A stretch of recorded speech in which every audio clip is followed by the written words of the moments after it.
आशा की मशाल, एक प्रेरणादायक राजनीतिक कथा। देश स्तर पर एक छोटे से देश, जिसे उदय कहते थे, की हालत कुछ ठीक नहीं थी। आधारभूत संरचना जर्जर थी और लाखों युवाओं को लगता था कि उनके सपने धूल बन चुके हैं।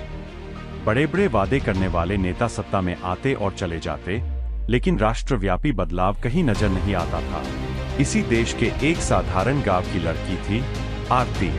वह किसी राजनीतिक घराने से नहीं थी, नहीं उसके पास धनबल या मीडिया का समर्थन था, पर उसके पास एक चीज थी जो सबसे कीमती थी, दृढ़ संकल्प और अपने राष्ट्र के लोगों के लिए अथाह प्रेम। आरती ने एक दिन गांव की चौपाल पर खड़े होकर एक छोटा सा भाषण दिया, जो किसी पेशेवर राजनेता जैसा नहीं था।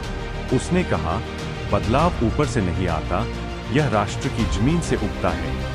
मैंने किसी बड़े पद का सपना नहीं देखा, मैंने सिर्फ एक बेहतर उदय देश का सपना देखा है। वे कहते हैं कि राजनीति दलदल है। मैं कहती हूं, हम अपनी ईमानदारी से इस दलदल पर कमल खिलाएंगे। अगर देश का हर नागरिक अपनी जिम्मेदारी समझे, तो कोई भी नेता हमें धोखा नहीं दे सकता। आरती ने राष्ट्रीय चुनाव लड़ने का फैसला किया, हालांकि उसके पास बस कुछ मुट्ठी भर दोस्त और स्थानीय लोगों का साथ था। देश के बड़े नेताओं ने उसका मजाक उड़ाया, उसे भोली और सपनों में खोई लड़की कहा। लेकिन आरती ने हार नहीं मानी। उसने महंगे पोस्टरों पर करोड़ों खर्च नहीं किए। इसके बजाय उसने सुदूर इलाकों तक पैदल यात्रा की, लोगों के दुख दर्द सुने, अपनी छोटी सी टीम के साथ मिलकर मूलभूत सुविधाओं पर काम किया और पिछड़े स्कूलों में जाकर बच्चों को पढ़ाया। उसने वोट नहीं मांगा, उसने राष्ट्र का विश्वास जीता। उसकी सादगी, उसकी निस्वार्थ सेवा और उसकी स्पष्टवादिता ने पूरे देश के लोगों के दिलों को छुआ।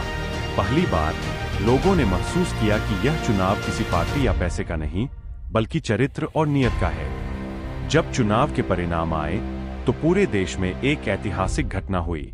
बड़े बड़े धुरंधरों को हराकर आरती भारी मतों से विजयी हुई और देश की सबसे युवा नेतृत्वकर्ता बनी।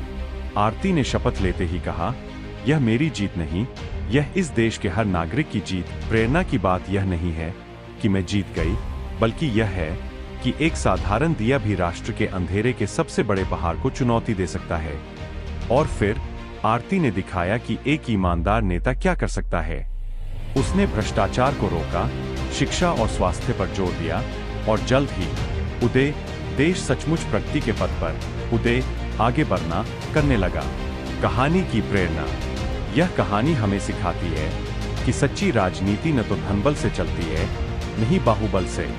सच्ची प्रेरणा लोगों की सेवा करने के ईमानदार इरादे और दृढ़ संकल्प से आती है। कोई भी साधारण व्यक्ति सही नियत और निस्वार्थ प्रयास से राष्ट्र में सबसे बड़ा सकारात्मक बदलाव ला सकता है।